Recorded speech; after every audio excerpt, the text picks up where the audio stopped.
ഇത് മാസ് മോട്ടോഴ്സിൽ നിന്നാണ് ഹോണ്ട ഗ്രാസിയാണ് വണ്ടി നമുക്ക് വർക്കിനായിട്ടുണ്ട്. നമുക്ക് അതിനകത്ത് പറഞ്ഞാൽ ജനറൽ സർവീസ് അതേപോലെ ഫ്യൂൽ മീറ്റർ ചെക്കപ്പ് പറഞ്ഞിട്ടുണ്ട്. അത് ഫ്ലോട്ടിൻ്റെ കംപ്ലൈൻ്റ് ആണ്.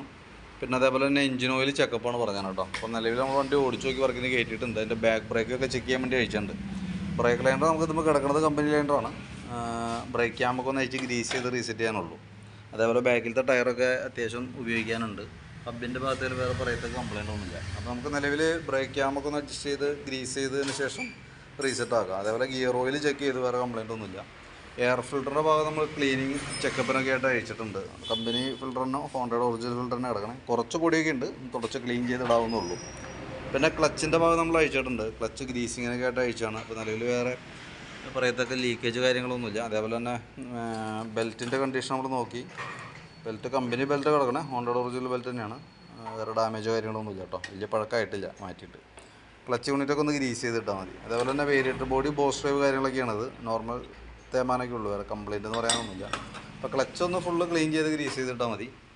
പിന്നെ അതേപോലെ തന്നെ ഈ എഞ്ചിൻ ഹെഡിൻ്റെ ഭാഗമൊക്കെ ചെക്ക് ചെയ്യുന്നുണ്ട്. വേറെ ലീക്കേജ് കാര്യങ്ങളൊന്നുമില്ല. അതേപോലെ ആക്സിലേറ്ററിൻ്റെ കേബിൾ നോക്കി, വേറെ കംപ്ലയിൻ്റ് ഒന്നുമില്ല. ബാറ്ററി വണ്ടി വന്നപ്പോഴുള്ള ബാറ്ററിയാണ്, ടാറ്റയുടെ ബാറ്ററിയാണ് വണ്ടിയിൽ ഇരിക്കണേ. ഞാൻ എൻ്റെ വോൾട്ടൊക്കെ നോക്കുമ്പോൾ 12.95 വരെ കാണിക്കുന്നുണ്ട്. ലോഡ് കൊടുക്കുമ്പോൾ 9.5 വോൾട്ടിലേക്ക് വന്നിട്ട് 8.5 വോൾട്ടിലേക്ക് വന്നിട്ടുണ്ട് കേട്ടോ. ഈ 8.5 വോൾട്ടിലേക്ക് വരുമ്പോഴത്തേക്കും കംപ്ലയിൻറ്റ്സ് സ്റ്റാർട്ട് ചെയ്യാൻ സമയമായിട്ടുണ്ട്. അപ്പോൾ എപ്പോൾ വേണമെങ്കിലും സെൽഫിൻ്റെ ഒരു പ്രശ്നമൊക്കെ കാണിക്കാം. ബാറ്ററിയുമായി ബന്ധപ്പെട്ടാണ്. അത് കംപ്ലയിൻറ്റ് കാണിച്ചിട്ട് മാറ്റിയാൽ മതി. ജസ്റ്റ് ഞാൻ ചെക്ക് ചെയ്തപ്പോൾ ഡീറ്റെയിൽസ് ഒന്ന് പറഞ്ഞോളൂ. പിന്നെ പെട്രോളിൻ്റെ ഫ്യൂൽ ഫ്ലോട്ടിൻ്റെ തന്നെയാണ് കംപ്ലയിൻറ്റ്. അപ്പോൾ അത് നമുക്കൊന്ന് മാറ്റിയിടണം. പിന്നെ അതേപോലെ നമുക്ക് ഫ്രണ്ടിലേക്ക് വരുമ്പോഴത്തേക്കും ഫ്രണ്ട് ബ്രേക്ക് പാഡൊക്കെ നമ്മൾ ചെക്ക് ചെയ്യാൻ വേണ്ടി അയച്ചിട്ടുണ്ട്. ബ്രേക്ക് പാഡൊക്കെ അത്യാവശ്യം ഉപയോഗിക്കാനുണ്ട്, കുഴപ്പമൊന്നുമില്ല.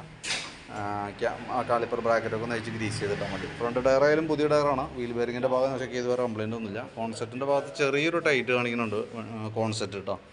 അത് തൽക്കാലം ഇപ്പോൾ നമ്മൾ അഴിക്കാൻ നിൽക്കട്ടെ. കാരണം ഞാൻ അഴിച്ചു കഴിഞ്ഞാൽ മിക്കവാറും ചിലപ്പോൾ അത് മാറ്റേണ്ടതായിട്ട് വരും. എന്നാൽ അതിനുള്ള പ്രോബ്ലം കാണിക്കുന്നുമില്ല കേട്ടോ. അപ്പോൾ നോർമലി വെച്ചേക്കാം. കോൺസെപ്റ്റ് ചെറിയൊരു ടൈറ്റ് കാണിച്ച് തുടങ്ങിയിട്ടുണ്ട്. പിന്നെ അതേപോലെ സ്പാർക്ക് പ്ലഗ് ഒന്ന് അയച്ച് ക്ലീൻ ചെയ്ത് റീസെറ്റ് ചെയ്യുന്നുണ്ട്. എയർ ഫിൽറ്ററും പ്ലഗും കൂടി ഒരുമിച്ചാണ് മാറ്റേണ്ടത്. അപ്പോൾ നമുക്ക് തൽക്കാലം ക്ലീൻ ചെയ്തിട്ടാൽ മതി, വേറെ പ്രോബ്ലം ഒന്നുമില്ല. അപ്പോൾ എയർ ഫിൽറ്ററും പ്ലഗും കൂടി ഒരുമിച്ച് മാറ്റിയാൽ മതി കേട്ടോ. അപ്പോൾ ഞാൻ എൻ്റെ ഏകദേശം ഒരു എസ്റ്റിമേറ്റ് ആക്കിയിട്ട് അതിൻ്റെ ഡീറ്റെയിൽസ് വാട്സപ്പിലേക്ക് ഒന്ന് സെൻഡ് ചെയ്തിട്ടേക്കാം. വീഡിയോ കണ്ടുമ്പോൾ നോക്കിയിട്ടൊന്ന് റിപ്ലൈ ഇട്ടുള്ളൂ. അതിന് എഞ്ചിൻ ഓയിൽ ചെക്കപ്പാണ് പറഞ്ഞായിരുന്നത്. അപ്പോൾ അതിനകത്ത് നമ്മൾ നോക്കുമ്പോഴേ അത്യാവശ്യം ഓയിലിൻ്റെ കളർ ഈ അവസ്ഥയിലേക്ക് ആയിട്ടുണ്ട്. ഇതിനകത്തേക്ക് നോക്കുമ്പോൾ ഇവിടെയൊക്കെ നല്ല രീതിയിൽ ബ്ലാക്ക് ഷെയ്ഡ് വന്നിട്ടുണ്ട്.